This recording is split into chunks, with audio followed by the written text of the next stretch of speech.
launch rocket system M270 MLRS. A video shared on social media shows the M270 MLRS in action in Ukraine. Recalls that at the beginning of June, British Prime Minister Boris Johnson announced that London would help Kyiv by supplying these missile systems. This aid comes with the permission of the United States, as the M270B1 MLRS is an American original. At the end of the video showing the operation of the British-supplied missile systems, a text appears thanking the Ukrainian partners for the delivery. Recalls that London initially decided to upgrade the capabilities of its M270B1 MLRS, but then decided to donate them to Ukraine. The decision to upgrade the missile systems was made in May this year.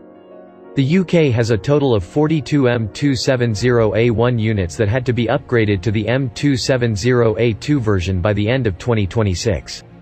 With London's agreement to donate M270 MLRS to Kyiv, it is unclear exactly how many weapon systems it will send, whether those remaining on the island's armaments will be upgraded, and how this changes plans not only for the British defence but also for Lockheed Martin. After slowly preparing for several weeks, the Ukrainian military has launched a counter-offensive in the country's south to retake the city of Kherson. In preparing for the offensive, Ukrainian troops using US-supplied HIMARS missile systems have damaged 3 bridges over the Dnipro River, including the all-important Antonivsky Bridge, Russia's main supply route, rendering it unusable, according to Ukrainian military officials.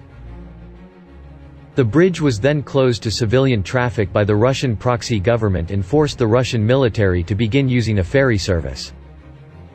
The UK Ministry of Defence issued its daily intelligence assessment and said that Russian troops inside the city were virtually cut off. Ukraine's counter-offensive in Kherson is gathering momentum. Their forces have highly likely established a bridgehead south of the Ingulets River, which forms the northern boundary of Russian-occupied Kherson. Ukraine has used its new long-range artillery to damage at least 3 of the bridges across the Dnipro River, which Russia relies upon to supply the areas under its control. Russia's 49th Army is stationed on the west bank of the Dnipro River and now looks highly vulnerable. Similarly, the most politically significant population center occupied by Russia, Kherson City, is now virtually cut off from the other occupied territories. Its loss would severely undermine Russia's attempts to paint the occupation as a success. The Russian military is sensing the danger posed by the Ukrainian counteroffensive in Kherson and has begun shifting troops and artillery from the eastern Donbass region, the scene of heavy fighting recently, to the south. This is significant because, if true, it would indicate Russian troops are going on the defensive after slogging their way through the Donbass in recent weeks. They have taken much of the Luhansk and Donetsk oblasts, provinces, which comprise the Donbass, but have not completely taken them. Oleksiy Danilov, the head of Ukraine's National Security Council, said that Russia is moving the maximum number of its troops to the southern area to aid in the defense of Kherson, the first major city that Russia took in the early days of the war. On national television late Wednesday night, Danilov said there was evidence of a very powerful movement of their troops in the Kherson city area, as the Russians are nearly cut off from the troops on the opposite side of the Dnipro River.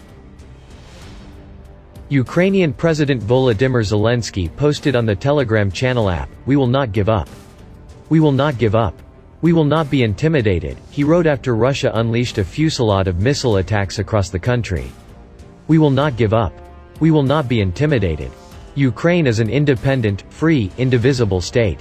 And it will always be so," he added.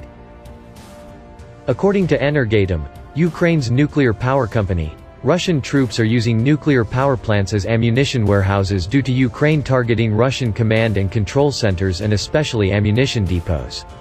The Russian military dragged at least 14 units of heavy military equipment with ammunition, weapons, and explosives to the engine room of the first power unit of the Zaporizhzhia nuclear power plant, said Energatom. The entire arsenal of imported heavy equipment with all ammunition is currently located very close to the equipment that ensures the operation of the turbo generator. In particular, in the immediate vicinity of the main oil tank, which contains inflammable oil that cools the steam turbine. There is also explosive hydrogen, which is used to cool the generator, its report said.